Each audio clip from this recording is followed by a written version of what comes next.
Recording in progress.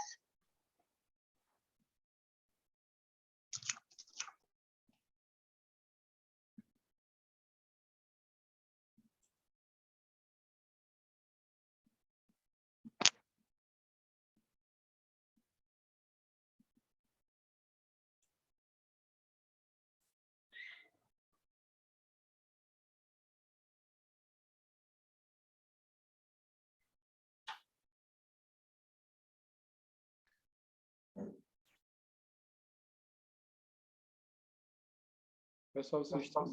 Boa tarde. Vocês estão me escutando?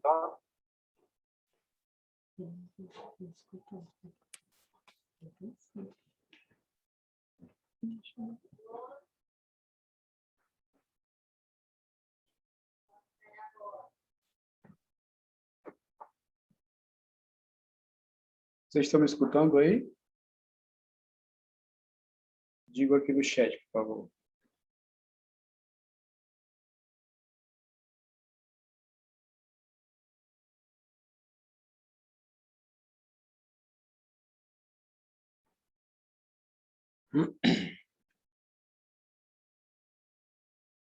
Pessoal, vocês estão me escutando? Quem estiver ouvindo, fala aí sim no chat, ou então liga o microfone e fala, por favor, para eu testar aqui a conexão.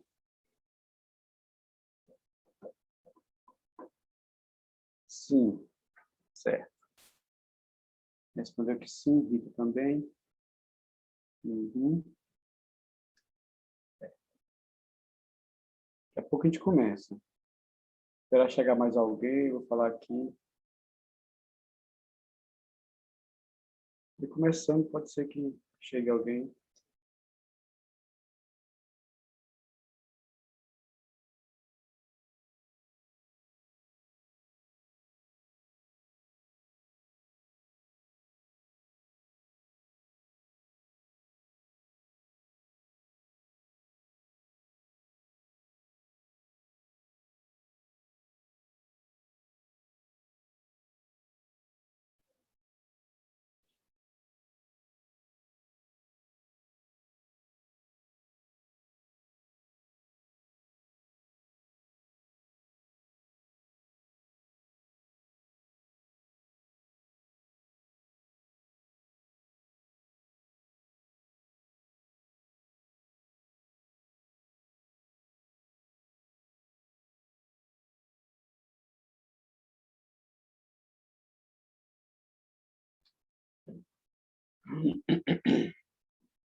Só esperar o pessoal entrar, mais gente entrar para a gente começar, de verdade.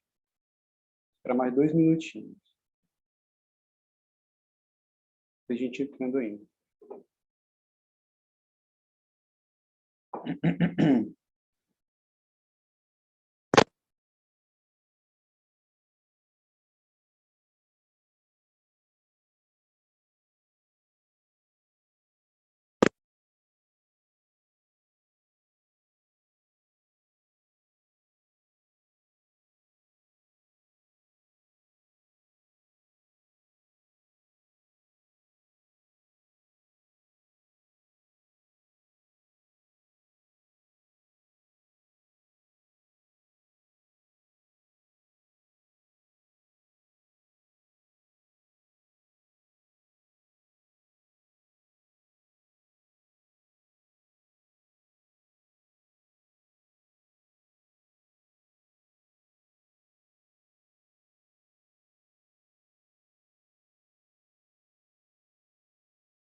Então, vamos lá. Eu vou começar, viu? Tá todo mundo me escutando? Acredito que sim. Vamos lá.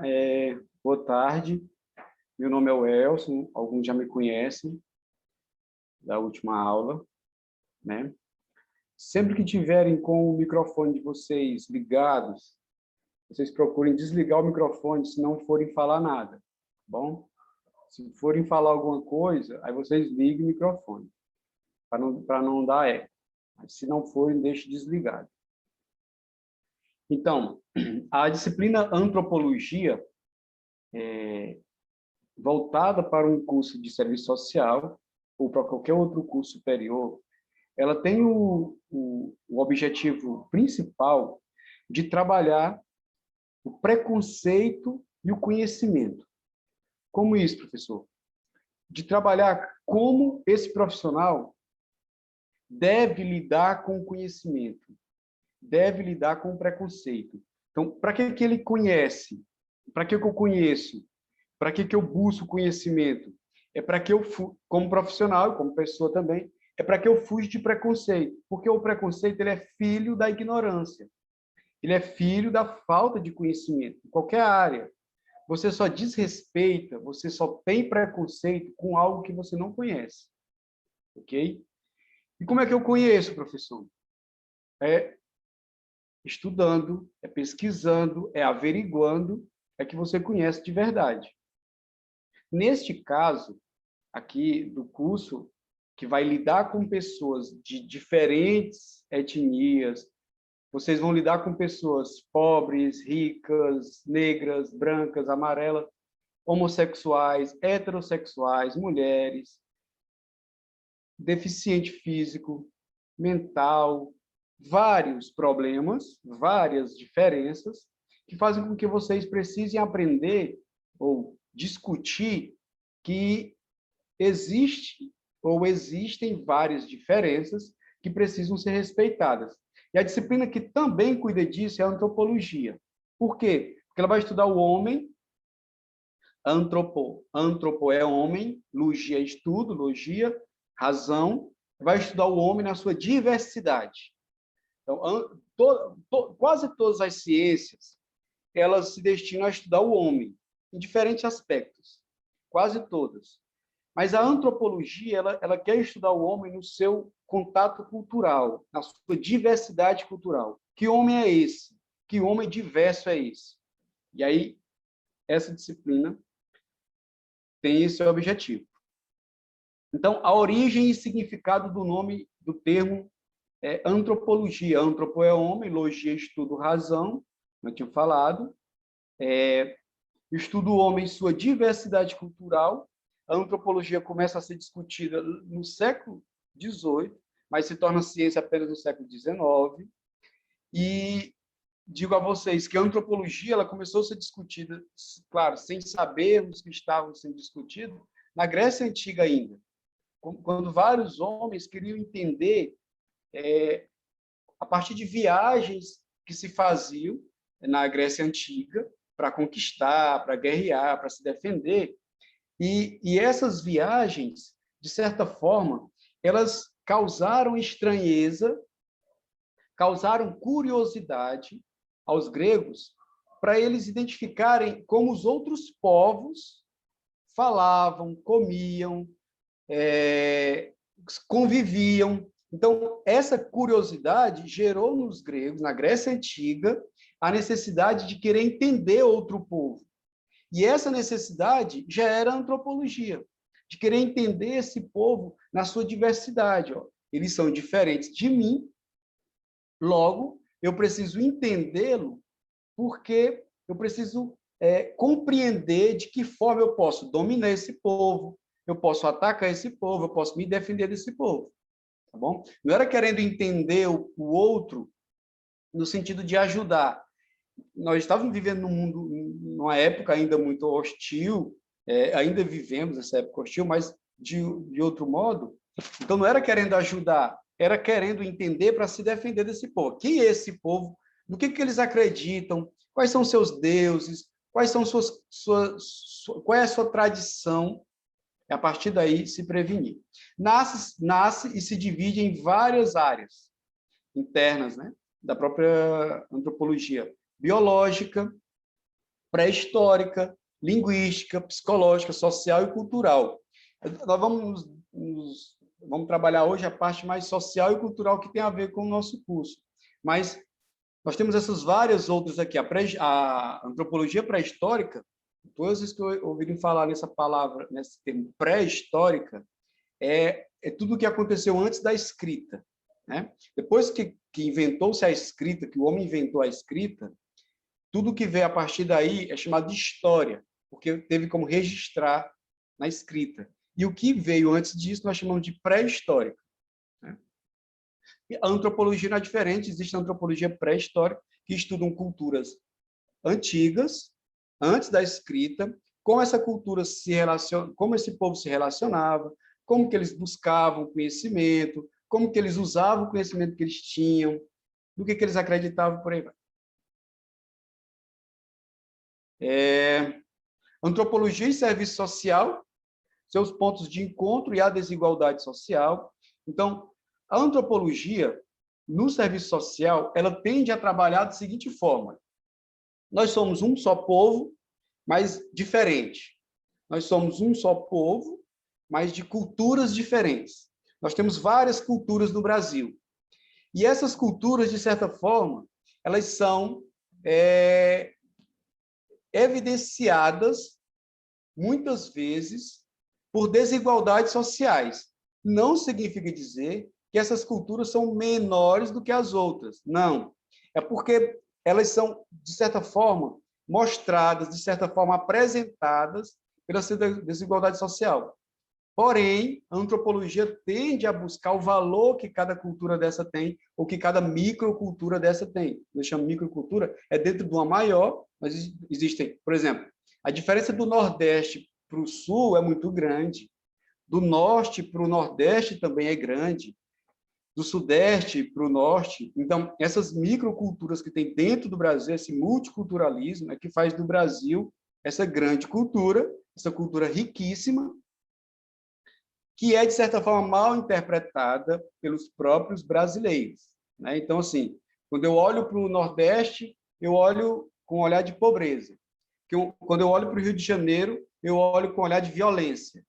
Quando eu olho para São Paulo, eu olho com um olhar de tumulto, de muita gente num lugar só. Quando eu olho para a Amazônia, para o estado do Acre, eu olho para isolado, mata e etc, etc. E nem sempre é assim. Quer dizer, não é assim. É mais do que isso. Tá bom? Quem está ouvindo e entendendo aí, diga assim: professor, eu estou ouvindo, estou entendendo, ou não estou entendendo. Fale ou use o chat, por favor. Alguém ligou o microfone? Vocês estão entendendo direitinho? Eu falei até agora? Responda, senão eu vou achar que eu caí aqui. Eu estou fora da aula. Estou mais ou menos. Não me chega lá. A vida diz que está mais ou menos. Então é o seguinte, a antropologia, resumidamente, ela serve para que o profissional conheça as várias culturas, vários tipos de povos, de cultura, e faz com que ele respeite aquele povo diferente dele, aquele outro diferente, porque ele é diferente, mas ele não é menor do que ele, não é menos importante do que ele não é mais bonito, não é mais feio, ele só é diferente. Essa é a ideia principal. Vamos lá. Então, para que eu estudo antropologia em serviço social? Qual é o objetivo de estudar antropologia? Certo. A Kézia está ouvindo, está entendendo também, né? Então, olhar para as diferenças sem pré-julgamentos. Esse pré-julgamento, gente, é o preconceito que nós temos. Olhar para as diferenças sem pré-julgamentos. Então, quando você vê algo muito diferente da sua cultura, você tende a ter pré-julgamentos, entendeu? Você tende a olhar com preconceito, porque você não se dá nem o trabalho de conhecer aquela cultura. Você já tem o pré-julgamento dela. Enxergar no outro qualidades independentemente de raça, cor, credo ou qualquer outra especificidade cultural. Então, eu tenho que buscar no outro as qualidades dele, independentemente da raça que ele é, da cor, do credo, da religião que ele tem, da forma de comer. Eu tenho que buscar quais são as qualidades naquele povo, que eu possa entender melhor aquele povo e não rejeitá-lo. Olhar o mundo considerando suas mudanças. A antropologia ensina o assistente social nisso, entender a construção e proliferação das mais diversas mazelas humanas como resultado das relações de poder enraizadas, arraigadas na sociedade. Então, a antropologia vai olhar para essas mazelas, esses problemas humanos, não do ponto de vista de castigo, não do ponto de vista de outra coisa que possa ter influenciado naquilo. A antropologia vai dizer, olha, as relações que as pessoas tiveram naquela sociedade e que aumentaram ou diminuíram ou se proliferaram, aquelas relações é que fizeram com que essas pessoas são ou não daquele jeito. Vou dar um exemplo para vocês. Nós somos o que somos baseado na ideia do que os povos que nos colonizaram, por exemplo. Então, quem nos colonizou? Os portugueses. Eles vieram para cá. Quem estavam aqui? Os índios. Então, nós tivemos portugueses e índios. Depois, trouxeram os negros da África para escravizar. Então, nós sofremos influência direta de índios, negros e portugueses. Depois vieram holandeses, franceses, espanhóis, agora, recentemente, século passado, italianos, depois da Segunda Guerra Mundial, Primeira e Segunda Guerra Mundial, italianos, japoneses, agora, recentemente, mais 10 anos atrás, chineses. Está entendendo? Então, todos esses povos, de certa forma, influenciam como o Brasil age, como o Brasil reage. Tá bom? Então, eu vou entender, a antropologia vai entender que nós somos resultado dessas relações que nós temos com outros povos. Tá bom? Nós aprendemos com eles, nós ensinamos. De certa forma, eles também se modificam e por aí vai. Eu estou começando do geral para nós chegarmos no específico. A elite e a desigualdade social. Não é a prioridade das elites a justiça social no Brasil. Então, por que eu estou tratando isso? Porque o assistente social ele vai trabalhar exatamente com a diversidade cultural, mas focado na desigualdade social. Então, ele precisa entender por que aquela pessoa chegou até aquilo ali. Eu entendo, o assistente social não vai só trabalhar a ponta, ele vai trabalhar por que a pessoa chegou até ali. E a antropologia vai tentar explicar isso para ele, vai tentar ajudá-lo a entender essas diferenças. Os ricos não se sentem responsáveis pela desigualdade existente no Brasil. Não é que os ricos são culpados. Mas se existe desigualdade, significa dizer que alguém está ganhando muito acima de outro. E esse fosso, ele patrocinador, ele é o responsável por a maioria dos problemas que nós temos. Problemas de violência, problemas de desnutrição, problemas de falta de educação. Esse fosso que, de certa forma, explica isso. E aí o assistente social vai trabalhar prevenindo e também remediando, não só prevenindo. Por isso que ele tem que entender como isso surgiu. Vocês estão me compreendendo? Por isso que o assistente social não pode achar que aquilo surgiu do nada. A pobreza no Brasil surgiu de quê? Do nada. Não, não, não, não. A pobreza no Brasil tem pai, tem avô, tem bisavô dessa pobreza, ok? E essas pessoas vão ser responsáveis? Não. O assistente social vai buscar meios para entender tudo isso e tentar corrigir junto com políticas públicas. Essa é a ideia da antropologia na assistência social ou no serviço social. Vocês estão compreendendo? Mais ou menos? Me digam aí. O papel da antropologia dentro da assistência social, dentro do serviço social. Eu preciso que vocês entendam isso agora, porque nós vamos já abandonar esse caso aqui, vamos voltar para ele depois, no final. Me digam. Vocês compreenderam o papel da antropologia dentro do serviço social? Respondo aí. No chat, ou então, falando. Kézia diz que sim, Kessia diz que sim. Mais alguém? Raquel também, a Rita, certo. Então, o primeiro passo foi dado. O primeiro passo era explicar para vocês o que nós temos que estudar esse negócio. Certo. Então, vamos lá. Agora, eu preciso fazer com vocês, eu preciso ir um pouco no passado para explicar para vocês tudo isso, né? Antes, nós somos seres que vivemos, que fazemos, que estamos aqui dentro de um emaranhado de coisas que nós criamos. Nós criamos tudo isso, nós. Deus criou a natureza, nos criou, e a partir daí nós inventamos tudo isso. Nós inventamos democracia, nós inventamos tirania, nós inventamos casamento, nós inventamos adoção, nós inventamos tudo isso. Nós inventamos a desigualdade social. Tudo isso foi inventado, criado pelo homem. Nós criamos isso. A cada vez que a gente tenta resolver, a gente cria outro. E por aí vai. E aí eu queria perguntar algumas coisas aqui para vocês. O que é cultura? São perguntas básicas, mas eu preciso definir com vocês o que é isso. O que é cultura? É exclusividade dos povos civilizados? Povos civilizados, as pessoas diziam que eram aqueles povos que viviam em civilização. Vamos lá. Me digam. O que é cultura? É exclusividade dos povos civilizados? Como nossa comunicação está lenta através do chat, eu vou fazer outras perguntas aqui. Existe uma maior que a outra?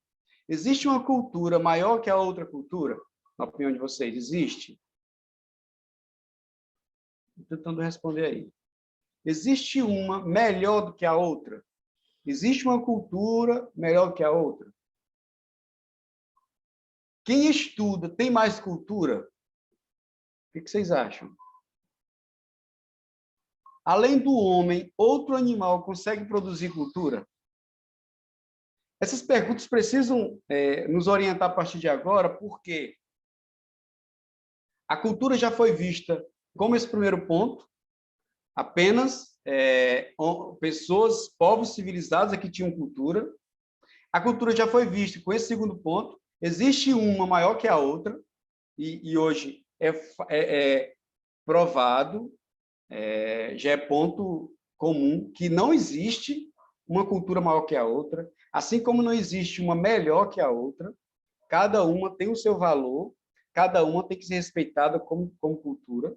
Quem estuda tem mais cultura. Algumas pessoas achavam que esse termo culto, fulano, cicrano, são pessoas muito cultas, né? Que adquiriu cultura. Então, quem tem cultura é aquilo que os mais inteligentes têm. Não, também não. Além do homem, outro animal consegue produzir cultura? Não, também. Tá bom? A formiga faz uma bela casa, a Joana de Barro, o João de Barro faz só isso. As abelhas e tudo mais, não passa disso. Eles repetem, eles não criam nada. Então, não é cultura, porque eles não sentem, então, não pode se dizer que é cultura. É algo bonito de se ver, mas não é cultural. Então, o que é cultura, na verdade? Segundo Claudio Lévi-Strauss, que é um sociólogo, antropólogo também, ele diz, ó, cultura aqui é uma definição bem clara de cultura.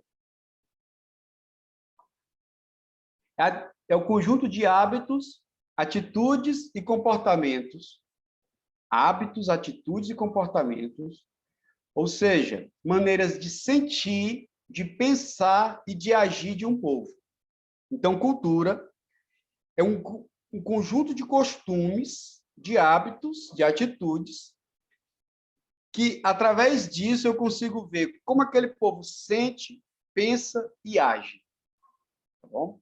Isso é cultura, que aí eu expresso através das artes, eu expresso através de um quadro que eu pintei, de uma música. Então, as músicas brasileiras, elas retratam a cultura brasileira. As músicas indianas retratam, de certa forma, a cultura indiana, e por aí vai. As músicas nordestinas retratam a cultura nordestina, por aí vai. Então, é como esse povo sente, age, pensa, isso é cultura, tá bom? Alguém aqui gostaria de comentar algo a respeito disso? Professor, eu pensei que cultura era uma coisa diferente, ou então é isso aí mesmo. Me digam aí, por favor. Deem para mim um feedback para eu poder ir avançando aos poucos. Então, vocês entenderam o conceito de cultura? É parecido com o que vocês imaginavam que existisse? Me digam aí, por favor.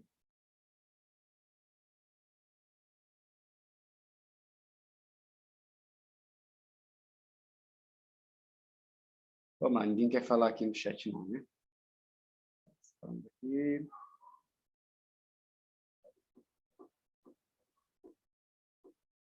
Coloquei na resposta que você falou.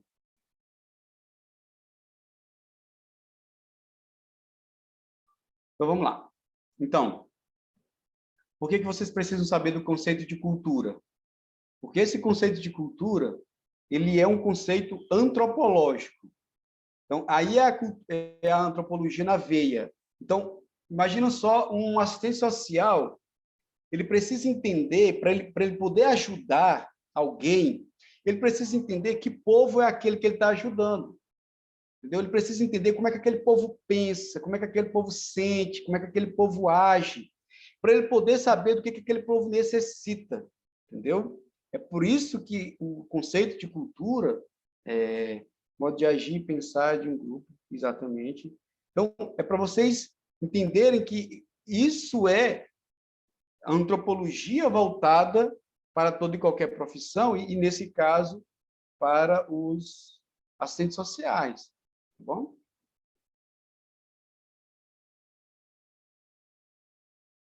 E aí, uma das coisas que a antropologia desperta em nós é um olhar, é uma visão integral do outro, é olhar para o outro de maneira integral, e não só uma parte. Mas como as diferenças culturais eram vistas, eram e são vistas ao longo da história. Olha, pra vocês terem uma ideia, na antiguidade grega, os homens de culturas diferentes eram chamados de bárbaros. Então, bárbaro, aquele que, segundo eles, não tinham cultura, ou eram de cultura diferente, não eram civilizados, não falavam o idioma, e eram chamados de bárbaros. No século 17 e 18, os europeus chamavam os outros de selvagens. Aqueles que não falam a minha língua, aqueles que não vivem na cidade, vivem na selva e logo são selvagens. No século XIX, o termo utilizado é primitivo. Então, veio o boom da teoria de Darwin, ela foi expandida no mundo inteiro. Então, primitivo vem de primeiro, de primata, macaco, primata. Então, se o homem se originou de um símio, que também era um primata, logo aquele que não tinha chegado ainda no estágio evoluído de civilização era primitivo, era primeiro, ainda estava no nível primeiro, primata, primitivo. Olha o preconceito. Professor, então isso mudou? Não, não mudou não, presta atenção. No século 20 e 21, o termo mudou para subdesenvolvido. O Brasil é um país subdesenvolvido. A Europa é desenvolvida, a maioria deles. Os Estados Unidos é desenvolvido, o Japão é desenvolvido, o Canadá, e o Brasil é um país subdesenvolvido. É um país que ainda não é desenvolvido, entendeu? Então, o termo só mudou, mas o preconceito é o mesmo. Desenvolvido em quê? O que vocês consideram desenvolvido? Essas têm que ser as perguntas.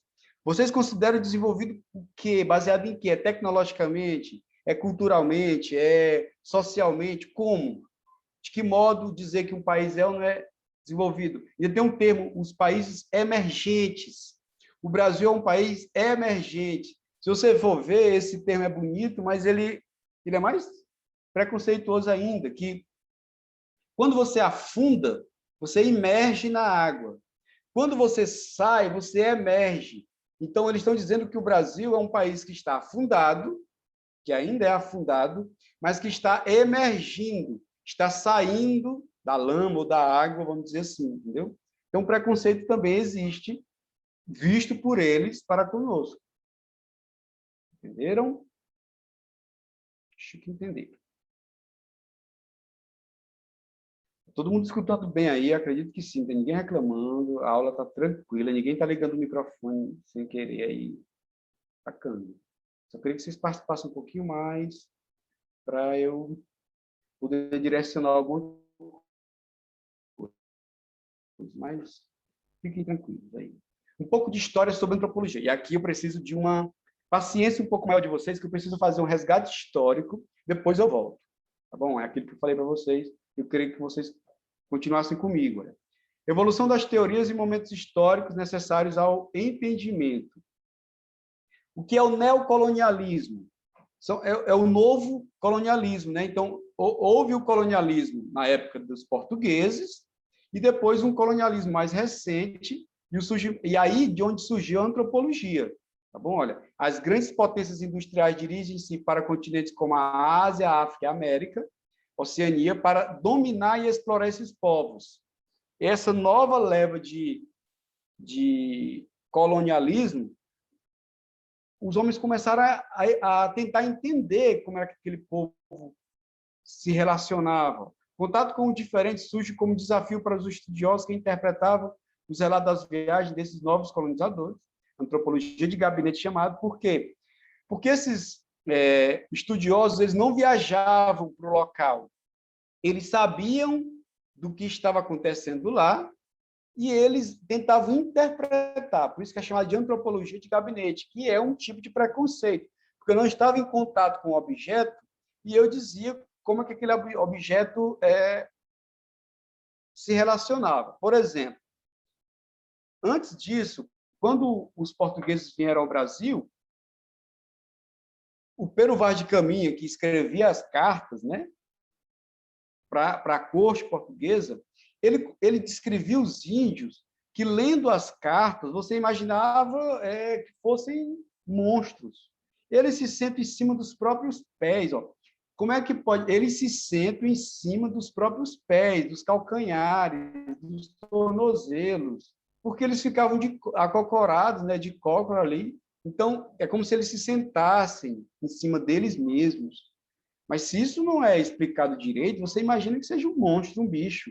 Eles tomam banho várias vezes ao dia e continuam com mau cheiro de peixe, porque eles banhavam no rio, o rio é lotado de peixe, então, ao olhar, ao olfato dos europeus, os índios eram mal cheirosos, e apesar de banharem tanto. Sendo que a maioria dos portugueses banhava uma vez a cada 2, 3 meses, porque era muito frio, e eles banhavam nos banhos públicos chamados. Vocês podem ver na internet chamado banhos públicos na Idade Média e Idade Moderna na Europa. Então, olha o preconceito, eles banhavam pouco e ainda dizia que os outros é que fediam, apesar de banharem muito. Então, quando vieram esses novos colonizadores, não mudou muito, porque era sempre de longe, era sempre à distância, que é o antropólogo de gabinete chamado, né? O preconceito nasce da distância de quem enxerga, né? E aí vieram várias teorias e elas que eu quero apresentar para vocês. Por que eu preciso apresentá-las? Porque elas se de diminuir o preconceito, elas foram só aumentando o preconceito. Porque elas começaram a tentar explicar a sociedade de várias formas. O evolucionismo social vai considerar que as sociedades evoluem assim como as espécies.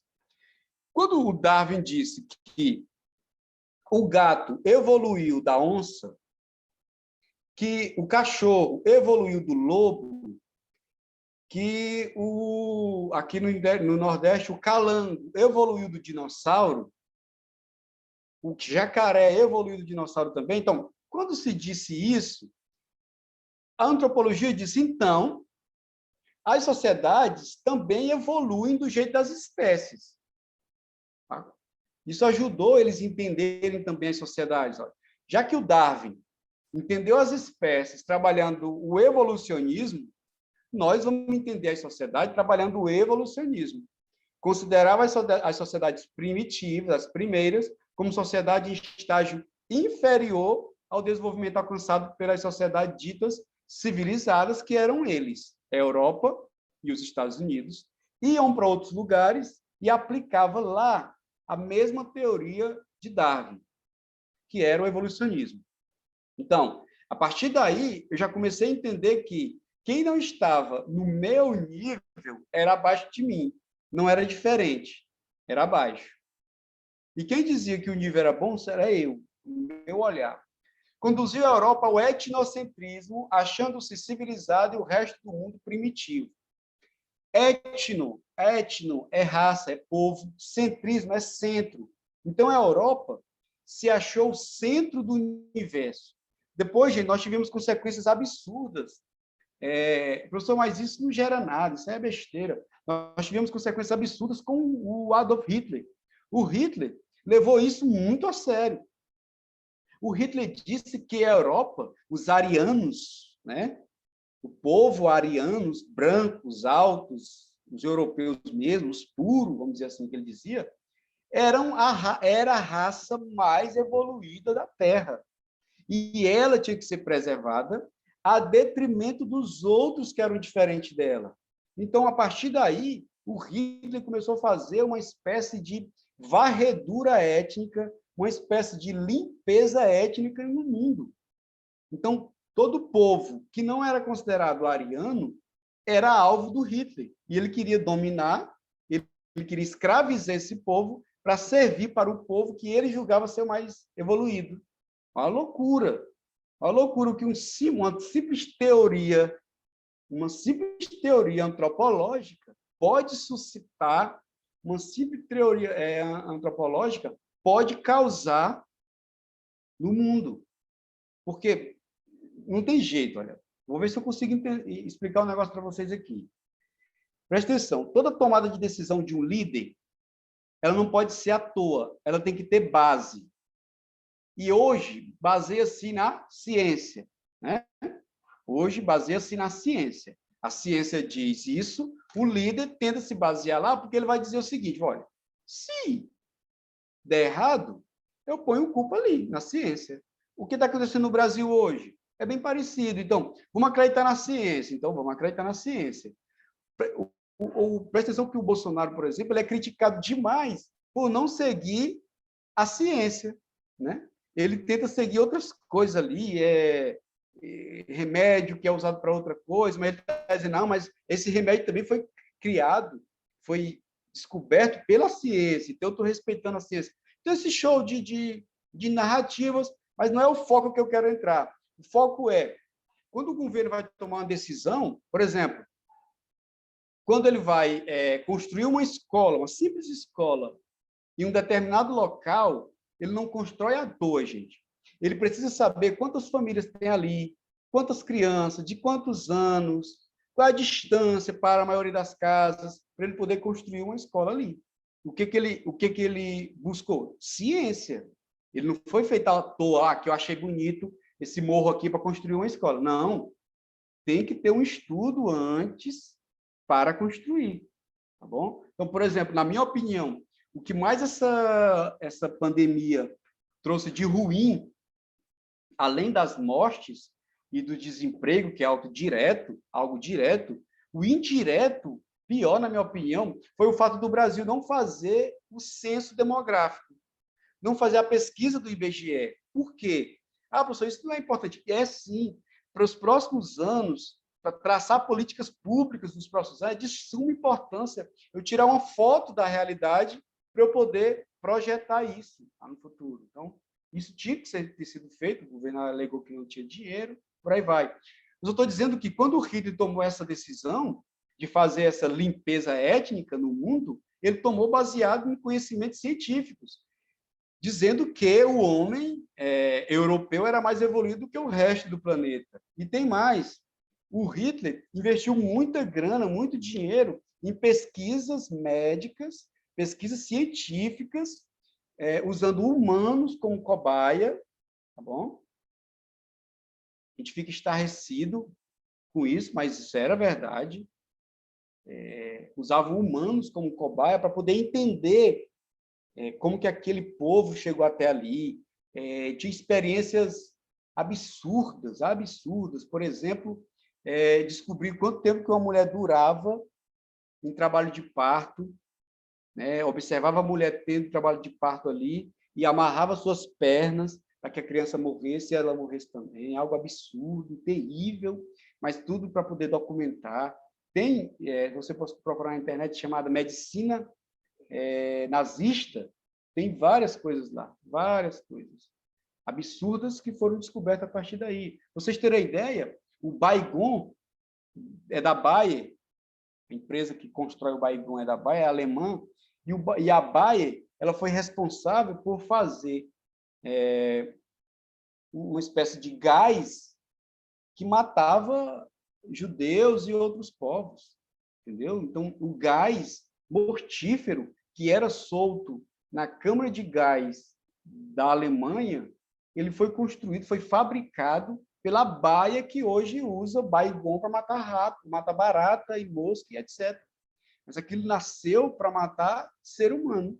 Tanto é que vários produtos desses são boicotados em Israel, em outros países, entendeu? Claro que hoje a Baia não faz nenhum gás para matar gente, para matar inseto, mas foi criado para... E eu poderia enumerar várias coisas que surgiram a partir da Segunda Guerra Mundial.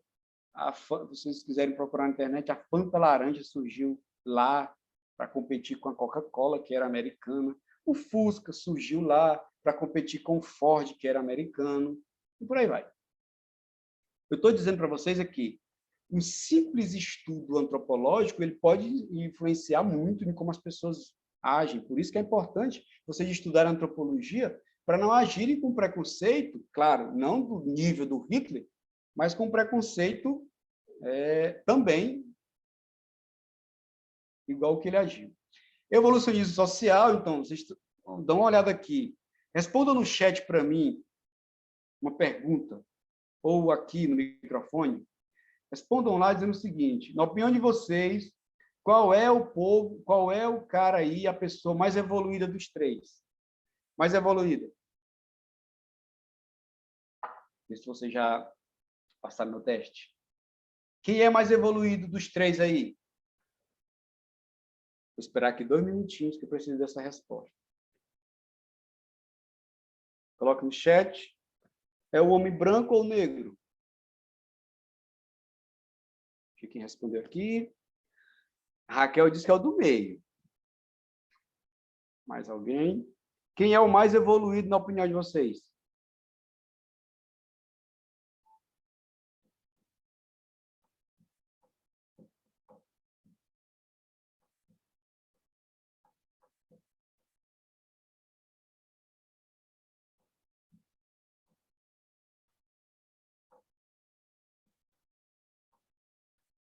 Então, estou com medo só. Professor, Oi, oi, oi, oi. eu me referi que era mais evoluído naquela época, né? Certo, Eles boa. consideravam que o homem branco, né, devido à É. formação dele, tá bem vestido, né? Mas só que para nós hoje, para mim, eu vejo que não é o homem branco que é mais evoluído, né? É do jeito que você falou, que vai Pronto. depender de cada cultura. Exatamente. Estava esperando tu completar, Raquel. Pois é, porque meu celular tá travando para me digitar. Tá entendendo? Aí Não, eu vou tranquilo. falar no áudio. Pronto, muito bom. Então, olha, claro, então, naquela época, o do meio era o mais evoluído, né? Mas se nós formos observar hoje, nenhum deles, e essa aula deixa claro isso, nenhum deles é mais evoluído, porque assim como o homem branco está preparado para viver na cidade, o negro está preparado para viver na cidade. Olha, na selva, vamos dizer assim, nesse caso. Olha, vamos dar uma olhadinha nas botas que esse homem está usando, nas roupas, no capacete, no chapéu aí, todo preparado, porque ele ia para o mato. Então, ele foi todo preparado para poder enfrentar aquela situação. E olha como estão vestidos os nativos. Né? O que acontece? Eles são, para viver na selva, na mata onde eles estavam aí, os nativos eram mais preparados do que aqueles que vieram de fora. Mas mesmo assim, eles se diziam mais evoluídos. Então, eu poderia dizer, quem é o mais evoluído aí? Depende para quem você está querendo que seja evoluído, né? Para viver na selva ou na cidade? Talvez na cidade, esses dois aqui, um de cada lado, teria dificuldade para viver assim na cidade. Ele tem facilidade para viver na terra, no mato, na selva, na tribo. E esse outro teria dificuldade imensa para viver a vida inteira na tribo. Então, depende de qual o prisma que eu estou olhando, depende de qual é o objetivo que eu estou querendo alcançar com essa minha pergunta. Né? Então, lembrando, o mais evoluído depende do contexto. E aí veio o positivismo, vocês já viram em sociologia, o Augusto Comte defendia que poderia aplicar as mesmas regras naturais, a regra no social. Com o passar do tempo, sociólogos e antropólogos notaram que não era possível analisar a sociedade e sua cultura da mesma forma que a biologia analisa seus objetos. Então, é muito complexo eu analisar uma sociedade achando que vai evoluir até onde? Qual é a sociedade mais evoluída? Do que nós estamos falando? Por exemplo, hoje nós tentamos entender como é que o índio, no Brasil, faz para viver em contato com a natureza sem destruir a natureza. Como é que ele faz? Né? Então, qual é o segredo que eles têm? Porque hoje o mundo inteiro discute como não destruir tanto a natureza para eu viver aqui na Terra. Então, o índio já sabe disso há muito tempo. E nós, com vários estudos antropológicos, sociológicos, psicológicos, e etc., etc., etc., tentando entender como que se vive. E eles já vivem. Viveram a vida inteira e vivem. Né? Então, eu preciso entender que depende de onde eu estou. E aí vieram alguns determinismos. Por exemplo, o determinismo geográfico afirma que as diferenças no ambiente físico determinam a diversidade cultural. Então, o povo começaram a dizer, olha, os negros são daquela cor porque vivem numa sociedade, um ambiente mais quente. Os europeus vivem num ambiente mais frio, logo são brancos e negros. Começaram a determinar coisas, os japoneses são mais inteligentes porque nasceram em tal lugar. Então, começaram a determinar que uma pessoa era assim ou assado, baseado na geografia. Né? E aí vem essa charge aqui, o problema não é a seca, o problema é a cerca. Então, nós temos Israel, por exemplo, o deserto. Esse povo convive com a seca, passa anos e anos sem chover uma gota d'água. E eles convivem, Israel é rico. Israel foi a primeira sociedade grande, assim, vamos dizer assim, de milhões, a vacinar todo o seu povo. Então, é muito rico, muito poderoso. e é uma escassez de água absurda. Não se explica o Nordeste ainda usar a seca como desculpa, porque é pobre, porque aqui é seco. Não, não, não. Há países riquíssimos que são secos, né, e que precisa ser entendido. O Brasil precisa olhar para esse lado. Então, essa charge demonstra que é o homem que é o responsável pela miséria, não é o ambiente, é o homem. Bom, porque eu posso sim conviver em qualquer outro lugar, desde gelado a seco, o homem se adapta para viver ali. Determinismo biológico é a teoria que afirma que o comportamento cultural é resultado da genética e da hereditariedade dos indivíduos. Por exemplo, o japonês é inteligente porque é japonês. O brasileiro é corrupto porque é brasileiro. Já vem no sangue do brasileiro ser corrupto. Tem nada a ver. Isso não tem nada a ver. Nós temos problemas de corrupção porque nós herdamos isso ao longo do tempo. As nossas relações sociais e políticas, elas são corruptas. Nós temos o jeitinho nosso, nós temos o quebra-galho, nós temos a gambiarra. Tudo isso é forma de corrupção. E quando você chega ao patamar lá, o maior, o político, ele vai agir dessa forma. Ele vai querer ganhar em cima daquilo, ele não vai aceitar ganhar apenas o seu salário, ele vai querer roubar, etc, etc. Isso não tem nada a ver com a parte biológica da pessoa. Então, o determinismo biológico, por exemplo, ele é preconceito, e segundo Laraia, muita gente ainda acredita que os nórdicos são mais inteligentes do que os negros, os brancos lá da Europa. Por exemplo, o que os alemães têm mais habilidade para mecânica, só porque lá na Alemanha se fabrica mais carros, nós temos Mercedes, Volkswagen, etc. Não. Porque os judeus são avarentos, negociantes, porque os judeus, vivendo fora da sua terra a maior parte do tempo, tiveram que economizar muito e foram, de certa forma, tratados como avarentos e negociantes. Mas é porque os judeus, a maior parte do tempo dos judeus, se você ler a Bíblia, e até agora recentemente, eles viveram fora da sua terra.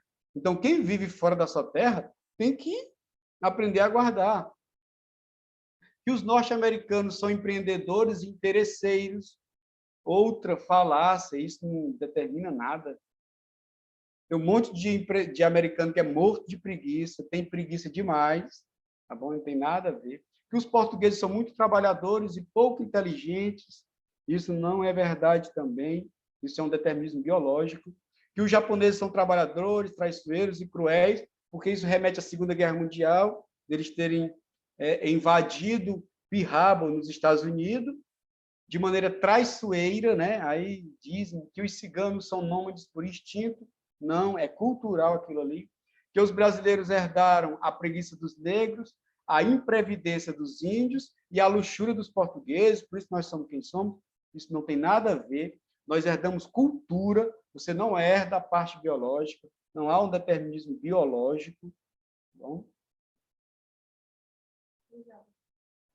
A etnografia, os antropólogos, a primeira vez que eles saem do gabinete e vão para o campo, né, para poder conhecer de perto e transformar aquilo que é bizarro em algo diferente. Por exemplo, uma pessoa se cortar por inteiro, para o sangue poder sair, uma parte do sangue poder sair, e ele ser renovado, era visto como bizarro. Depois nós entendemos que era uma cultura, e aí veio o funcionalismo, o Malinowski parou de utilizar informações indiretas, começou a utilizar informações diretas. Cada sociedade deve ser estudada como um organismo constituído por partes interdependentes e complementares, cuja função é satisfazer as necessidades essenciais de seus integrantes, comparava o sistema social ao corpo humano, cada órgão cumprindo sua função para o desempenho do todo.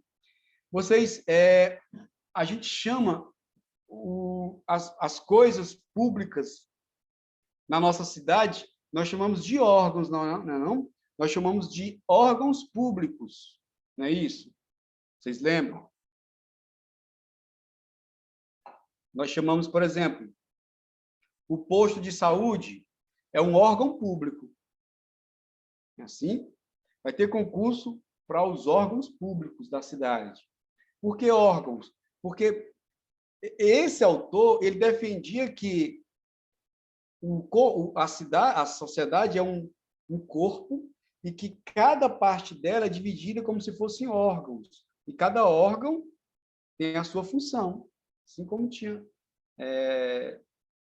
como era na sociologia, a antropologia também entende assim. Franz Boas, o culturalismo norte-americano, Franz Boas percebe a necessidade de estudar um povo em suas particularidades, né? Então, buscar a particularidade, buscar cada povo, para eu poder entender, compreender, isso é de suma importância para a antropologia, porque são as particularidades de cada povo que faz desse povo único. Essas diferenças que antes eram vistas como bizarrices, com um olhar preconceituoso, essas diferenças absurdas que eram trabalhadas, a partir do culturalismo norte-americano, elas foram vistas como apenas diferenças, coisas que aconteciam lá, que tinham alguma simbologia, que às vezes eram importadas por outros países ou rejeitadas por outros países, sem saber do seu significado, né? Mas isso é de suma importância para aquela sociedade ser quem ela é. Então, a identidade, o que significa identidade social, ou identidade cultural, ou identidade étnica? O que significa identidade? Identidade vem de identificar aquilo que te identifica. E eu só sou eu porque eu não sou nenhum de vocês. A identidade, a primeira coisa que ela faz é buscar a diferença de você com os outros, para você se entender como você é, você se compreender como você é. Com o povo é do mesmo jeito. Então, se eu perguntar aqui para vocês, qual é a identidade do povo brasileiro? Quem somos nós? Então, quais são as características que identificam o povo brasileiro? Vocês saberiam me dizer aí no chat, por favor? Me digam uma característica que vem na cabeça de vocês que, de certa forma, tem em nós, brasileiros. Nós somos identificados através dessa característica. Me digam aí, por favor. Você ouvir brasileiro, vocês são daqui. Você ouvir brasileiro, você lembra disso, dessa característica. O que nos identifica?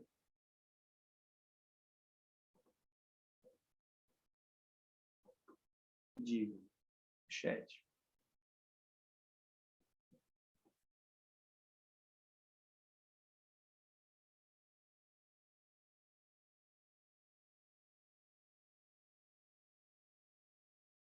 Eu sou alegre. É um povo alegre. Então, a Raquel disse que é um povo alegre, né? Pessoas alegres. É isso que identifica o brasileiro. E aí, a alegria, a irreverência, né? E aí, por quê que a gente pensa nisso? Porque nós temos espontaneidade, reverência, certo? As suas diversidades, bem. Então, isso nós falamos porque nós olhamos para cá para dentro, nós olhamos de dentro para dentro, né? Mas se eu perguntar a vocês, e aí é isso mesmo, também é isso, né? Mas tem várias outras coisas. Nós temos vários outros problemas que nós que somos brasileiros, nós só lembramos quando eles estão bem aí, né? Nossa frente. Mas se eu perguntar a vocês assim, ó, o que vocês lembram, você daqui do Piauí, dessa região, se eu perguntar, Rio de Janeiro, povo carioca, o que vocês falariam de o povo carioca? Quem são eles? O que diferencia o povo carioca dos outros? O povo do Rio de Janeiro, o que diferencia esse povo dos outros? Me digam aí, me ajudem aí na aula. Povo carioca. Como que nós identificamos esse povo? O brasileiro é irreverente, é alegre, diverso. E o povo carioca, quem são eles? Como é que eu poderia dizer sobre esse povo? Me ajudem aí.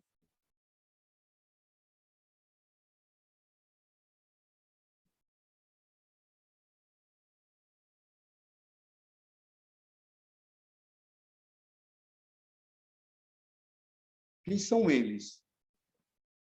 Quando você lembra de um carioca, o que vem à tua cabeça? A identidade deles. Eles são o quê? Pelo jeito de falar, de agir, né? Eles chiam na hora de falar. Então, o que eu estou trabalhando com vocês? Essa ideia de... Perceba que, quando você vai identificar um povo, você não identifica o modo de ser, você não identifica esse povo olhando o todo dele. Você identifica um povo olhando pedaços dele, partes dele, e tentando montar um todo.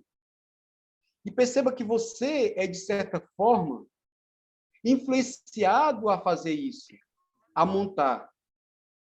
Então, imagina, se eu falar para vocês assim, ó, Codó, no Maranhão. Codó, no Maranhão. Muita gente vai lembrar de Bita do Barão, vai lembrar de Ubanda, de macumbaria, e etc, etc. Pouca gente vai lembrar de outra coisa, de quem não conhece Codó, lembrar de outra coisa a não ser isso, porque era isso que passava em todas as redes de televisão quando o Sarney assumiu a presidência. O Sarney era vice do Tancredo, Sarney assumiu a presidência, Tancredo morreu dias antes de assumir, né? E caiu no colo do Sarney a presidência do Brasil, né?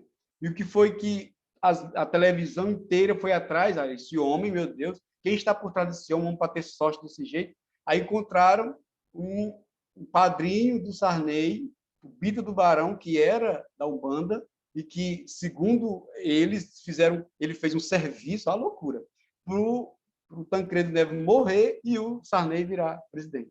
Daí para cá, o Bita de Barão ganhou uma audiência enorme, e as pessoas passaram a entender que em Codó só tem macumba. Em Codó só tinha um Bita de Barão. Em Codó é grande, Codó é linda, Codó tem outras coisas magníficas. Eu conversando um dia desses com alunos de lá, um aluno evangélico, que é o contrário da Umbanda, né?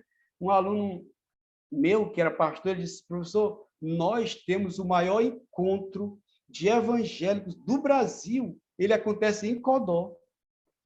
E isso não é visto, porque isso não passa na televisão, né? Mas o outro lado é visto porque foi que ganhou notoriedade. Então, o preconceito nasce daí, porque você vai se apegar a partes, a pedaços da realidade. Você não pega o todo. E a antropologia nos ensina a olhar o todo, não olhar só uma parte. Vem cá, o carioca é isso, certo, mas além disso ele é quê? O brasileiro é isso, sim, mas além disso ele é o quê? Ele é também isso. E nem sei se ele é isso, mas ele é outras coisas. Então, é isso que faz a antropologia, que faz despertar a olhar além daquilo que todo mundo olha, a olhar além dos detalhes, das partes, a olhar o todo. Bom?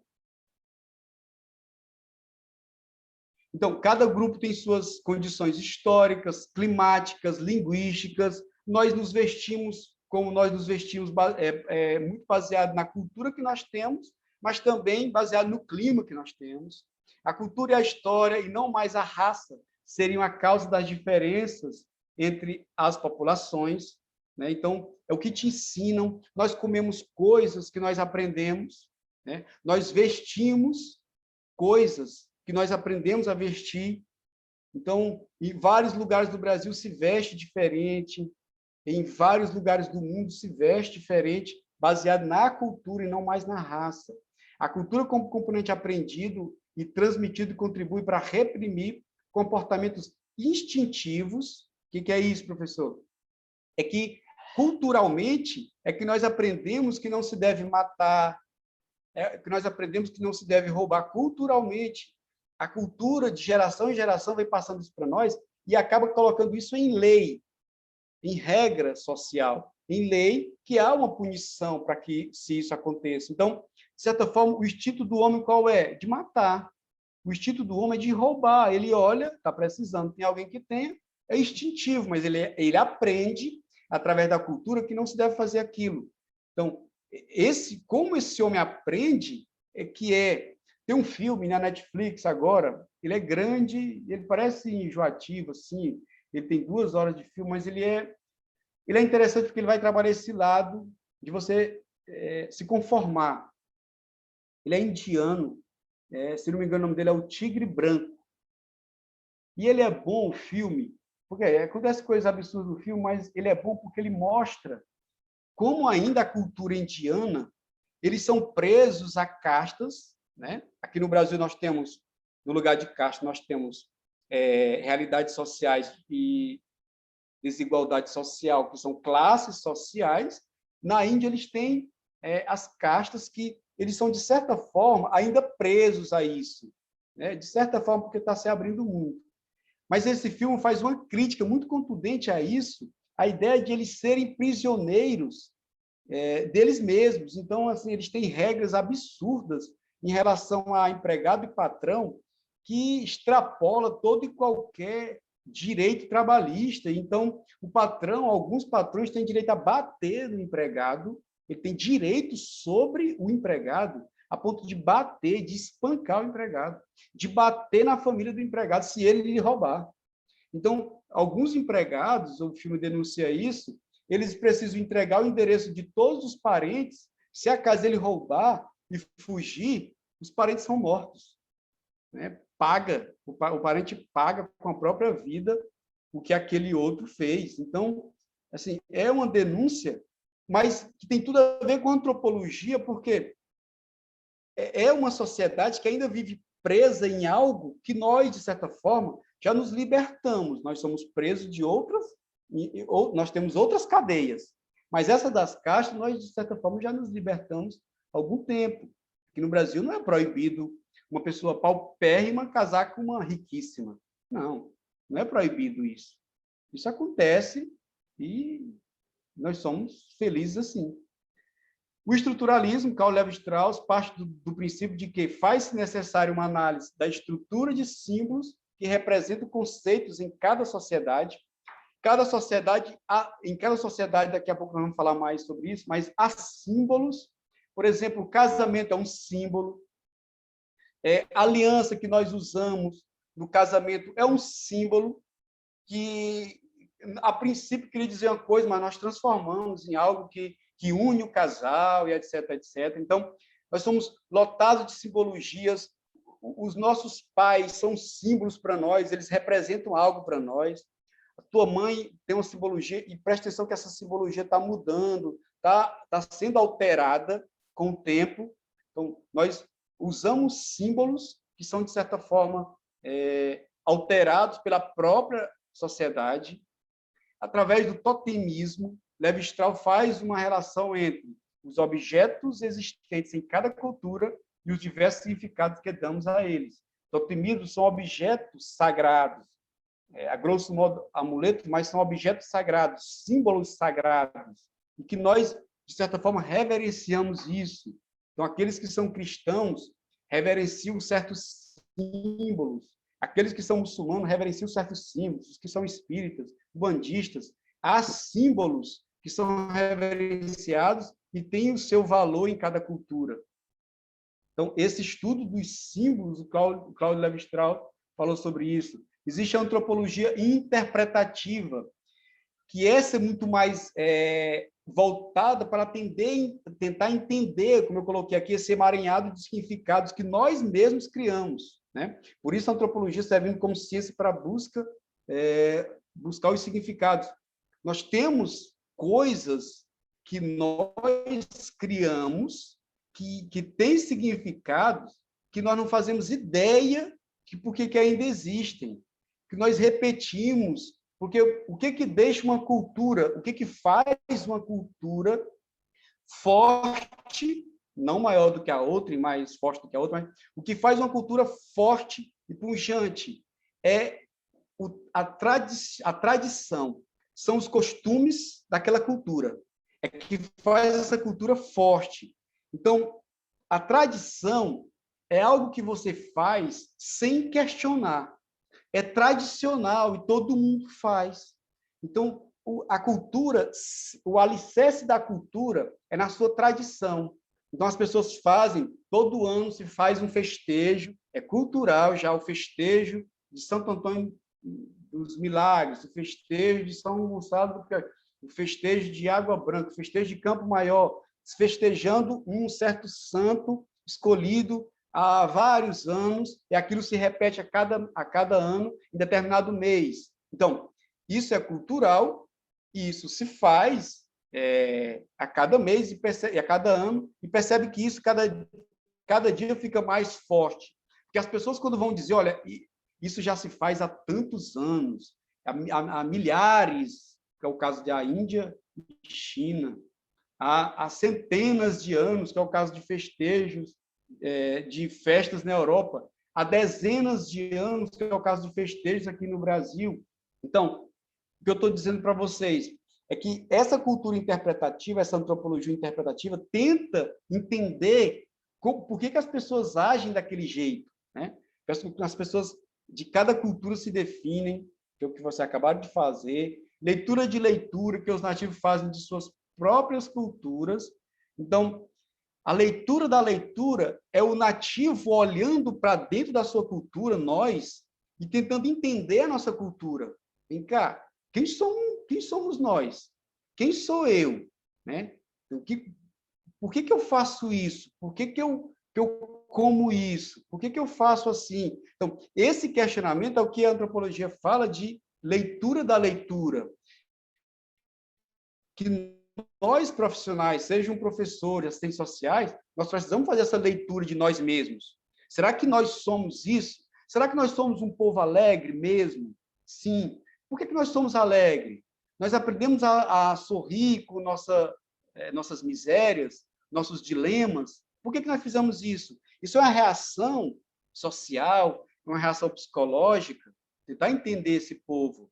A crítica dos paradigmas teóricos, a antropologia pós-moderna ou crítica, busca politizar a relação entre observador e observado. Então, essa é a que mais se aproxima do marxismo, critica os modelos anteriores e propõe uma postura humanista, percebendo o caráter provisório e parcial de toda a análise cultural. Então, a crítica dos paradigmas teóricos, eles entendem que não há uma cultura maior do que a outra, como nós vamos falar, sem rotular a cultura, sem rebaixar, sem desqualificar, sem diminuir o outro, apenas porque é diferente. Então, essa ideia, ela trabalha com o termo provisório, não do ponto de vista de que ele seja apenas passageiro, mas o termo provisório aqui e parcial, ele significa dizer que eu nunca sei de tudo sobre uma cultura.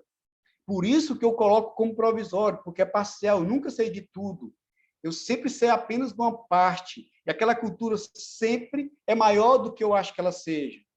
Por isso provisório, porque não é ela que vai mudar apenas, eu também vou mudar em relação a ela, tá bom? Vocês terem uma ideia, de falar um pouquinho de política aqui, mas não falar de político, de política. Se vocês tiverem uma ideia, para vocês terem uma ideia, no Brasil sempre houve corrupção, né? Todo mundo sabe disso, sempre houve. Mas algo aconteceu a partir de 2005, com a descoberta do mensalão, aí depois veio petrolão, um monte de coisa que o PT fez, mas que os outros também faziam, mas não sei por quê. Algo deu aí que descobriram na época do PT. Má sorte. Azar. Então, depois daí, o brasileiro começou a se definir um povo ou corrupto ou se definia um povo que não era muito leal às leis e tudo mais. Assim, o brasileiro mesmo, a opinião dele, começou a dizer, olha, como é o brasileiro? Quem é o brasileiro? Não, é característica, corrupto. Mas nós sempre tivemos esses problemas. Nós sempre tivemos políticos que nos roubavam e tudo mais. Talvez houve uma espécie de descoberta, porque houve um exagero, não sei, mas que o brasileiro começou a se identificar com aquilo depois que aquilo veio à tona, mas sempre existiu. Não sei se vocês estão me compreendendo. Sempre existiu e nós nunca nos definimos como aquilo. Sempre as perguntas eram, mas o país do futebol, o país do carnaval, o país da natureza, é belo e etc. Mas nunca tinha essa ideia. Depois desse episódio aí, é que nós tivemos esse componente nas nossas avaliações, tá bom? Então, isso é provisório, porque eu nunca sei quem somos nós, porque vem coisas que eu não me definia antes. A antropologia brasileira, que é rapidinho, para a gente entender como os antropólogos do Brasil, eles identificaram problemas nossos, tá bom? Nós tivemos dois dos maiores, Darcy Ribeiro e o Gilberto Freire. Gilberto Freire é considerado a maior autoridade em antropologia do Brasil, porque ele foi o primeiro a escrever livros que tentassem entender como o brasileiro é como é. Então, Gilberto Freire, eu considero ele, na antropologia, o que o Freud foi para psicologia e psicanálise, que ele exagerou nas suas análises. Então, Freud ganhou a fama de só Freud explica, e agora nem Freud explica. Por quê? Porque o Freud começou a explicar tudo. O Freud explicava sonho. Você tinha um sonho, o Freud explicava, você sonhou com isso, é assim. Então, tem um livro do Freud que explica sonhos, interpretando sonhos, é loucura. Por quê? Porque ele exagerou, na minha opinião, na busca de soluções para algo que ainda não tinha solução. O Gilberto Freire, fazendo, claro, uma comparação, por mais ridículo que seja, mas fazendo essa comparação, o Gilberto Freire, ele tentou encontrar na antropologia, na antropologia principalmente, forma de explicar o brasileiro. Então, ele queria explicar como que nós éramos assim, por que nós tínhamos esse nosso jeito. Então, ele tentou explicar na sua obra, mas foi muito importante, por quê? Porque ele trabalhou com temas que eram tabus, mestiçagem, o termo mulato, de onde nós viemos, né? Por que nós temos esse termo mulato aí? Né? Então, mulato vem de mula, porque o negro juntado com o branco dava origem a um ser, segundo a ciência da época, dava origem a um ser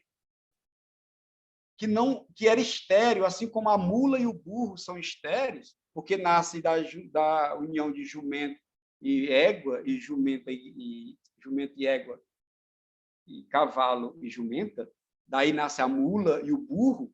Então, olha o preconceito que tinham com relação a isso. Então, o Gilberto Freire veio para tirar essa ideia, né, de dizer o seguinte, não, esse povo é forte porque esse povo é misturado. A nossa força brasileira é forte porque se misturou. O brasileiro é forte porque não aceitou que ficasse apenas um só povo, mas que se misturou com outros e fez de nós quem somos. Né? Então, denunciou os vários tipos de violência sofrida por índios e negros no Brasil colonial, ele denunciou isso em seus livros, ele deu outra forma, Casagrande e Senzalas foi o primeiro a dizer que o branco ia para a senzala e ficava com a sinhazinha negra e fazia ali um mestiço, um mulato. Ele foi o primeiro a dizer que, assim como o branco ia na senzala, o negro saía da senzala e ia na Casa Grande e fazia filhos nas brancas também. Entendeu? Então, ele foi o primeiro a trazer esse dado e dizer que não era uma situação como estavam contando. Ó. Deu um papel de destaque da mulher indígena e da negra africana na composição da miscigenação no Brasil. Então, o papel que ele deu, ele chama as negras e índias como se elas fossem mãe da sociedade brasileira, mãe do Brasil. Porque dificilmente acontecia, mas não era comum, a mulher branca se juntar com o negro. não era comum. O mais comum era o branco se juntar com a negra, fazer filho, ou através de estupro, às vezes, ou não, e com a Índia, e dali nascer o Brasil mestiço, como nós somos hoje. Relatou o índio como um sujeito resistente ao processo de aculturação e não preguiçoso, porque foi dito para nós, ao longo do tempo, que o negro trabalhava e o índio era preguiçoso. O Gilberto Freire foi o primeiro a dizer, não, não, não, não. A suposta preguiça do índio era uma forma de resistência ao processo de aculturação. Como o negro, atentem bem, como o negro foi extraído da sua cultura e jogado em outro lugar, esse negro não tinha raízes culturais e ele precisava se reinventar. Logo, ele era mais fácil de deixar a sua cultura e, de certa forma, abraçar uma outra que foi apresentada para ele. Segundo Gilberto Freire. O índio não. O índio estava vivendo no seu habitat natural, no seu local. Ele estava enraizado ainda à sua cultura, e aí a dificuldade maior de certa forma, catequizar, e aí eles foram para os curumins, para os jesuítas, de obrigá-los a fazer o trabalho que eles fizeram trabalho braçal. Então, foi o primeiro a entrar em defesa do índio, dizer, não, eles não são preguiçosos, eles estão resistindo ao processo de aculturação, que é substituição de uma cultura pela outra. E veio Darcy Ribeiro, que morreu recentemente, no final do século passado, ressalta com críticas o violento processo de colonização e escravização das populações indígena e negra, divide o Brasil em vários. O Darcy Ribeiro foi o primeiro autor em falar Brasil no plural, Brasis. Nós somos vários Brasis, e nós somos mesmo, tá bom? E vocês que estão fazendo assistência social, vocês têm que entender que nós somos vários Brasis, vários Piauís, várias Teresinas, várias Água Brancas e por aí vai. Nós somos várias, tá bom? Não somos iguais. A história é isso. Nós temos que ser vistos iguais perante a lei, mas não somos iguais, nós somos muito diferentes um do outro.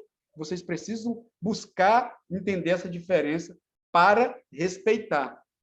Entender, compreender para respeitar, que foi a primeira palavra que eu coloquei lá no slide de hoje, olha. Nós temos ritos de passagem, né? Olha, temos, por exemplo, aqui, nós temos rituais de passagem. Toda sociedade tem seus ritos de passagem. Nós temos aqui embaixo, a imagem de baixo, nós temos um garoto que está se preparando para casar. Ele precisa pular nu por cima de todas essas vacas, uma do lado da outra, sem cair, para mostrar que não é mais um menino, que já é um homem que está pronto para casar. Bom? Se o Brasil fosse assim, diminuiu o número de casamentos. Mas o que acontece? Ele está provando aí que já é um homem. Aqui no Brasil, nós temos vários ritos de passagem. Nós temos esse de cima, que é a hora da formatura. É um rito de passagem. Imagina só, gente. Por que é símbolo? Porque você já cursou o curso inteiro, já pagou as disciplinas, pagou o curso, está devendo mais nada, já apresentou o TCC, já entregou, o professor te deu a nota, mas você tem que passar por esse rito de passagem, esse ritual. Por quê? Porque é uma simbologia de passagem. Você está saindo de um estágio para o outro, né? E tudo tem um significado, tudo. Tudo aí, essa roupa preta, parte dessa roupa branca, esse chapéu que é jogado para cima, tudo isso tem significados. Por exemplo, nós chamamos de paranifo, né? Que é o padrinho da turma. É o paranifo, é o padrinho da turma. Tem um patrono, que é aquele que patrocina, e tem um paranifo, que é o padrinho da turma, vamos dizer assim. E aí, esse paranifo, ele, de certa forma, ele é que vai entregar o grau, é que ele vai dar, é como se ele levasse a noiva para o noivo, né? Então, é o padrinho que leva a noiva até o noivo. Então, ele é algo mais do que nós imaginamos. Joga-se esse chapéu para cima, esse chapéu ele é preto, porque ele significa ignorância. Então, imagina-se que depois que você passa pelo ensino superior, que era considerado na época de Comênios, lá no século XVI, século XVII, o Amós Comênios, em 1632, ele criou um livro chamado A Didática Magna, e ele deu o lugar da universidade a Idade das Luzes. Então, é onde você vai encontrar a luz do conhecimento. Então, simbolicamente, você tira esse chapéu da sua cabeça para que a luz do conhecimento entre e você deixe a ignorância de lado. Por isso que quanto mais longe você jogar o chapéu, menos ignorante você é. Né? Então, tudo é carregado de simbologia. Tudo é símbolo que nós, de certa forma, trazemos para a nossa cultura sem nem perguntar. A gente joga o chapéu para cima, a gente nem se pergunta o que é que eles estão querendo com aquilo. A gente joga. Então, contribuições ao assistente social da antropologia. A antropologia mostra ao assistente social... Todo mundo aí ainda, né? A antropologia mostra ao assistente social como lidar com as diferenças sociais, mostra como enxergar problemas dos outros, ajuda a identificar quais acontecimentos seriam necessários para que o outro aceitasse ajuda, e principalmente de que tipo de ajuda essa pessoa está precisando. Imagina só, sem eu conhecer aquele grupo social, sem eu conhecer aquela região, aquelas pessoas, dificilmente eu vou saber do que eles estão precisando. Eu tenho que identificar quais são os seus problemas, a sua cultura, para eu poder entrar ali, para eu poder ajudar. Bom. E aqui, o que nós vamos fazer agora? Eu preciso saber a minha hora. 3h30, ainda temos tempo.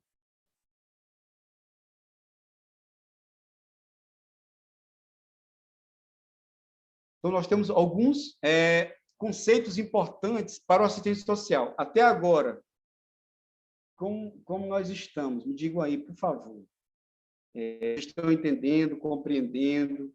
Estão entendendo a importância dessa ideia de nós buscarmos conceitos antropológicos? Me digam aí no chat, por favor. Vocês entenderam a lógica da antropologia dentro do serviço social, da assistência social? No que ele nos ajuda? Vocês compreenderam? Compreenderam essa ideia de você entender a sociedade para poder agir sobre essa sociedade? Digam aí, por favor. Professor? Oi? Raquel, está ouvindo? Sim, estou Você está ouvindo. me ouvindo, professor? Estou ouvindo.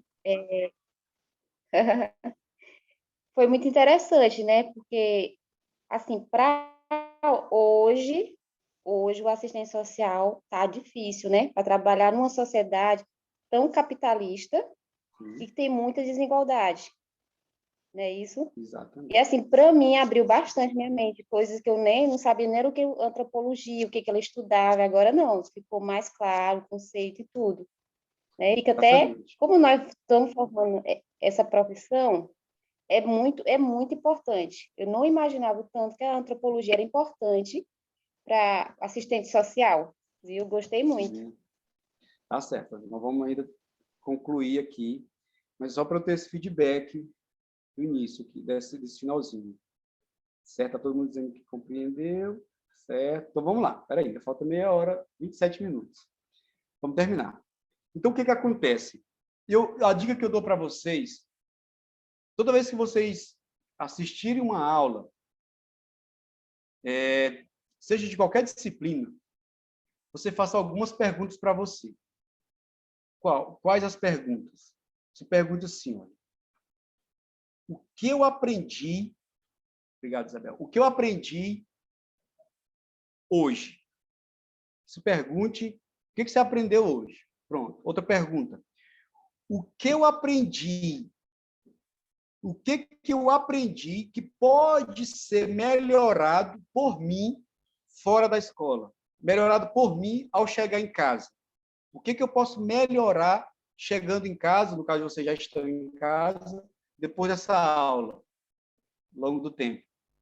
O que essa disciplina tem a ver com o meu curso? e o que que essa disciplina vai me ajudar na minha futura profissão. Se eu fizer essas 4 ou 5 perguntas, toda vez que eu entrar em contato com a disciplina, vocês podem ter certeza que eu vou fazer do meu curso muito melhor do que ele é. Entendeu? Mais disparado. Se eu disser, olha, o que eu aprendi hoje?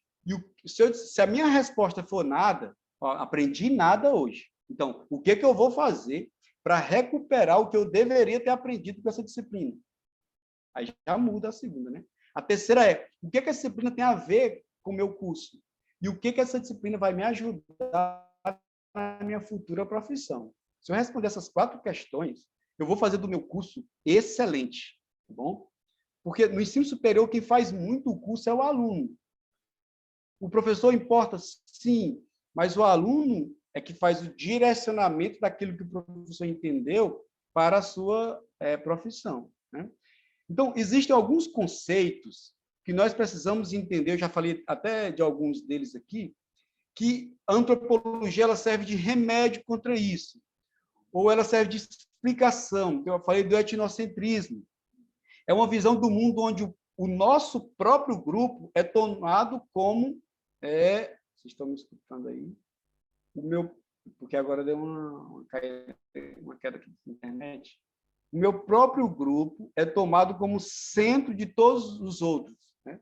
Então, todos os outros grupos são pensados através dos meus valores. Eu olho primeiro para os meus valores, os meus modelos, e depois eu olho para os outros. Então, se eu fizer isso, eu sempre vou olhar para você como preconceito.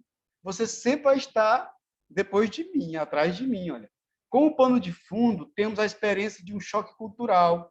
De um lado, conhecemos o grupo do eu, o nosso grupo, que come igual, veste igual, gosta de coisas parecidas, né? Esse é o choque cultural. Aí, então, surge o outro grupo, o grupo do outro, do diferente, do estranho, que também existe. Então, lá estou eu comendo arroz, feijão, macarrão e farofa, e chega outra pessoa que na hora do almoço come pão. É completamente diferente de mim. E aí, como é que eu vou olhar para esse grupo? Como é que eu vou buscar nesse grupo para que eu fuja desse etnocentrismo? Para que eu diga, olha, eu como arroz e ele está errado de comer pão. Não, não, não. Nenhum dos dois está errado. Os dois estão certos, baseados na sua cultura. Só para a gente fechar aqui. A aculturação, eu coloquei a aculturação aqui porque, às vezes, ela é tratada só de um jeito mais violento, diretamente, mas existe uma violência indireta. Diz respeito às modificações culturais resultantes do contato entre duas culturas ou sociedades diferentes, né? Então, a aculturação é toda vez que duas culturas entram em contato uma com a outra e uma, de certa forma, substitui a outra aos poucos ou imediatamente. Ó.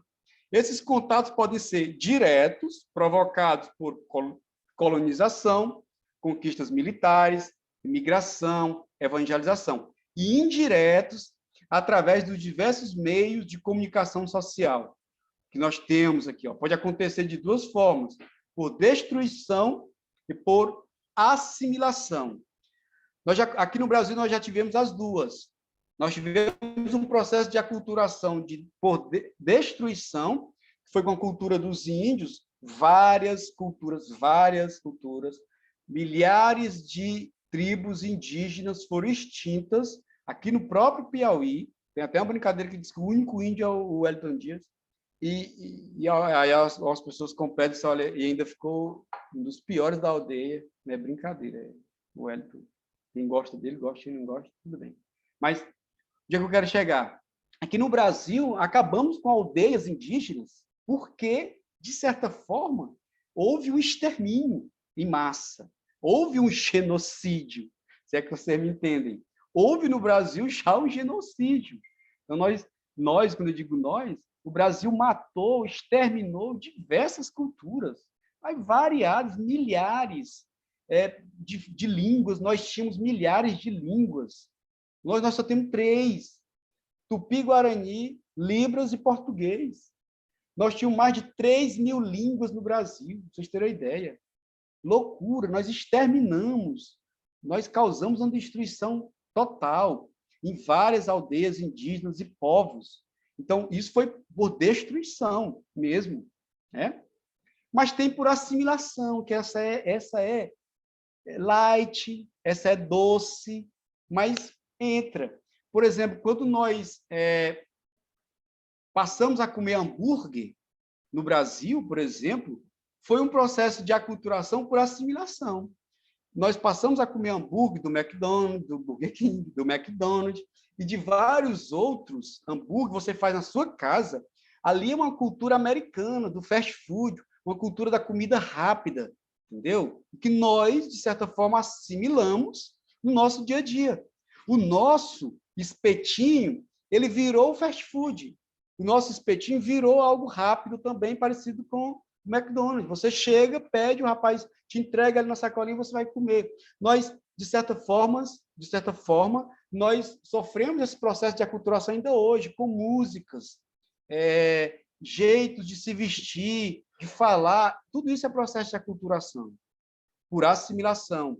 E com o tempo, nós chegamos na destruição. Relativismo cultural. Essa perspectiva defende que não há critérios que permitam classificar culturas como superiores ou inferiores a outras. Só estou aqui costurando o que nós falamos. As culturas devem ser vistas como igualmente aptas a preencher as necessidades de seus integrantes. O que é uma cultura boa? É aquela que preenche as necessidades de cada integrante daquela cultura. Essa é a cultura boa para cada um. Bom, independentemente de que ela seja evoluída do ponto tecnológico ou não, ela tem que suprir as necessidades daquela cultura, daquela sociedade. Dessa forma, o certo e o errado variam de sociedade para sociedade, sim. Claro que tem um limite do direito humano, né, que nós temos hoje no Brasil, os direitos humanos, que, a partir de 1948, nós tivemos a Declaração Universal dos Direitos Humanos, que o Brasil é signatário, e que nós não, por exemplo, há aldeias indígenas que ainda praticam o infanticismo. Matam crianças que nasceram com deficiência e enterram aquelas crianças, muitas das vezes vivas, para devolver para um Deus lá qualquer, que é um crime absurdo. E que, por algum tempo, disseram, não, a gente não pode intervir, mas hoje já é claro dizer, não, a gente tem que, se souber, tem que intervir, senão é prevaricação, senão é crime, né? Então, o certo ou errado depende, mas depende de que certo nós estamos falando.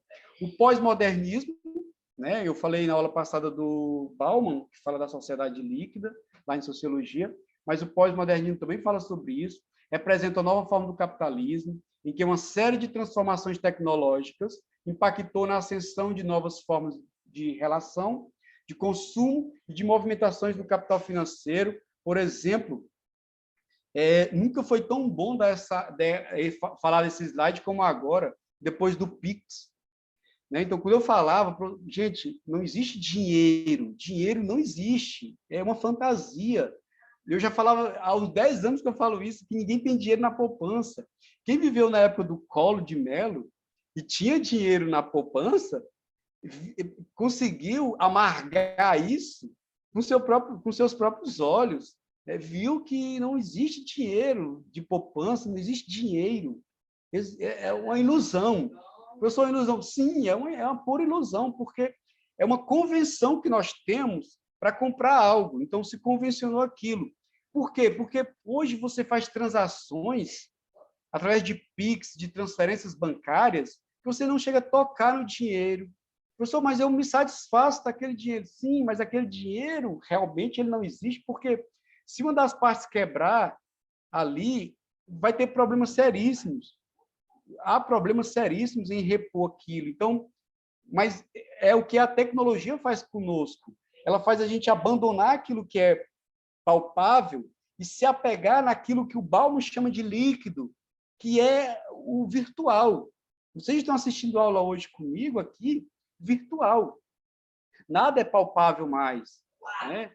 Então, desde a segunda metade do século XX, está em curso uma série de transformações culturais numa velocidade e num grau nunca antes vivenciados pelo homem, tão abrangente que implicaria até uma mudança de noção, de nossa percepção temporal. Quantas vezes você já não viu alguém dizendo assim, olha, mas já estamos em junho. Meu Deus, semana que vem é julho. Jesus, o final do ano está bem aí. Meu Deus, ontem era janeiro.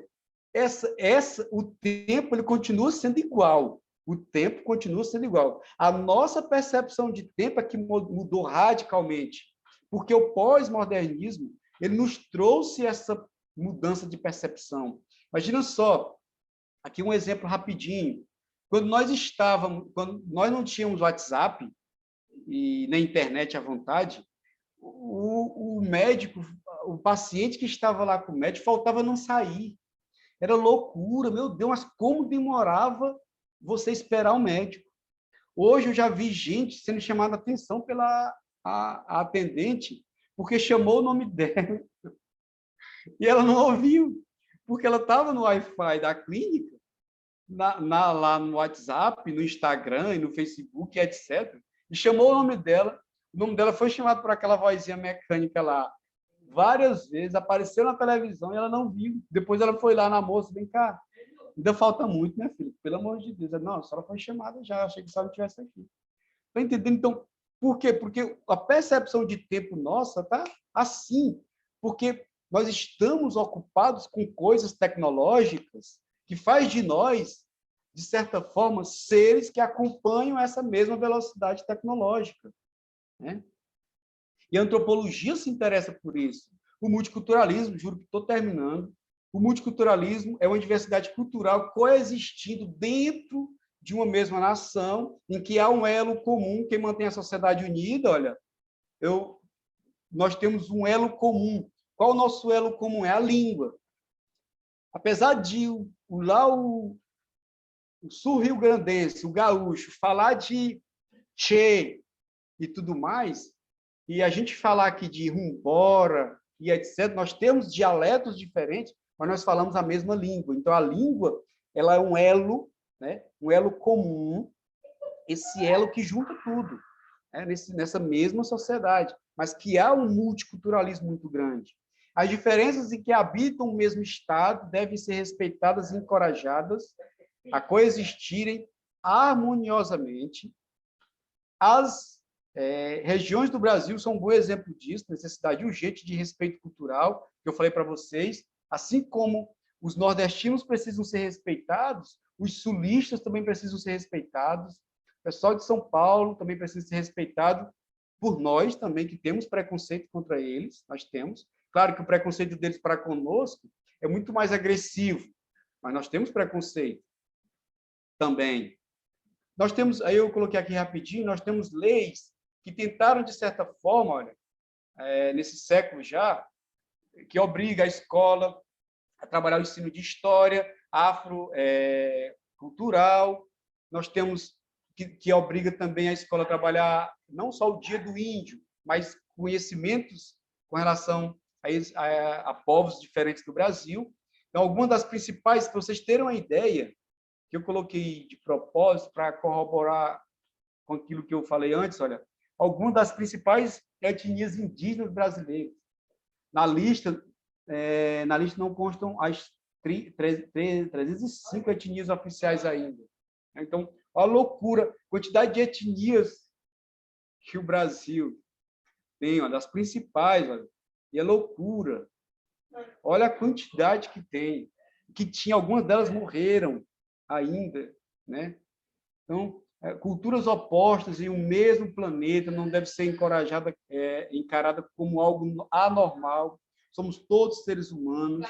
Então, é muito importante que a gente olhe para as diferenças como algo benéfico para nós, né? E o assistente social tem um papel muito grande nisso.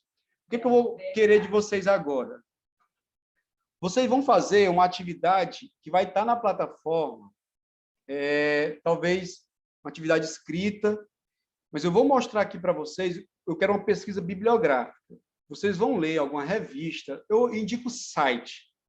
Vocês vão lá na internet e tentem encontrar sites, no Google mesmo, para vocês fazerem isso. Escolha uma cultura atual ou passada e pesquise, dentre outros pontos. Ó. Vocês vão escolher o quê? Uma cultura atual ou passada. Vocês vão escolher, dentre outros pontos, características políticas, sociais, culturais, econômicas e religiosas. Façam isso. Vá lá, procure no Google o povo que você quer estudar. Vou estudar a sociedade brasileira. Vou estudar a sociedade brasileira da década de 50. Diga lá. Vou estudar a sociedade americana do século XIX. Tá bom. Você vai tudo pesquisar em Google. Vou estudar a Grécia Antiga. Vou estudar a Índia, a China. Aí vai. Aí você vai trazer características políticas, sei lá, colocar características políticas desse país, sociais, culturais, econômicas, religiosas. Eles acreditam em quê? Como os ricos, como os mais ricos, aí você vai tentar descobrir essas coisas. Ó. Como os mais ricos se relacionam com os mais pobres nessa sociedade. Como é a relação dos mais ricos com os mais pobres nessa sociedade. Eles são filantropos, eles trabalham com filantropia, eles ajudam os mais pobres. De que forma? É através de impostos? Tente descobrir isso. Como se relacionam os mais ricos com os mais pobres? Como o Estado, a organização política administrativa, lida com a desigualdade social? Nessa sociedade onde você escolheu, se ela não tem Estado, mas se ela tem uma organização política administrativa, como que ela lida com a desigualdade social? Como que o Brasil lida? O Brasil lida através de bolsas, através de rendas mínimas, que ele vai lidando com isso. Mas como que essa sociedade? Pode ser o próprio Brasil, tá bom? Professor, e se meu colega escolher também a mesma? Não tem problema, viu? Fique à vontade, cada um vai estudar de uma perspectiva. Como é visto o assistente social nessa sociedade, se na mesma existir essa ocupação ou profissão, tá bom? Se você encontrar uma sociedade antiga, não vai ter assistente social, porque é algo do século passado, mas vai ter algo parecido com ele. Você pode identificar e relatar na tua pesquisa, tudo bem? Tira um print dessa tela. Vocês vão receber também todo esse material, assim como vocês receberam o link, vocês vão receber esse material, é só pedir lá no grupo, a Artenis entra em contato comigo e eu envio o material para vocês, todos esses slides aqui. Então, tira um print aí, anota alguma coisa do tipo. Vocês vão entregar essa pesquisa para mim até o final do primeiro bloco. Quando vocês terminarem o primeiro bloco, esse é o prazo de vocês entregarem essa pesquisa para mim, tá bom? Não deixe começar o segundo bloco do curso de vocês sem ter entregue essa pesquisa para mim. Vocês vão entregar, vocês vão mandar entregar para a plataforma lá, postar lá, ou mandar para o meu e-mail, tudo bem? Que o meu e-mail já está nos links também, já está também junto com o que eu apresentei para vocês. Ó. Então, a diferença não é uma ameaça, mas uma alternativa. Ela não é uma hostilidade do outro, mas uma possibilidade que o outro possa abrir-se para o eu e melhorá-lo. Então, o eu, esse eu, ele é de suma, ele sofre um upgrade, falar a palavra de hoje, ele sofre uma evolução tremenda quando eu entro em contato com o diferente de mim. O diferente causa em mim um desafio para poder entendê-lo. E esse desafio faz com que eu mude, eu melhore como pessoa e como profissional. Bom, é graças ao diferente, alguém que não sou eu, que não é minha cópia, tá bom? Então nós temos que dar graças a Deus por existir o diferente, porque ele vai servir para que eu o respeite e para que eu mude como pessoa, tá bom? Gente, eu acredito que nós conseguimos, faltam 4 minutos, Muito obrigado pela atenção de vocês. Se vocês quiserem falar alguma coisa, fiquem à vontade. Se vocês quiserem perguntar algo, mas eu gostei muito dos objetivos que nós traçamos e aqueles que nós conseguimos chegar. Vocês responderam na hora que eu gostaria que respondessem, a opinião de vocês, isso ajudou bastante a aula e fez direcionar a aula para aquilo que eu estava realmente necessitando. E fiquem com Deus. Muito obrigado pela companhia de vocês e até a próxima, se Deus quiser. Bom? Tchau, tchau.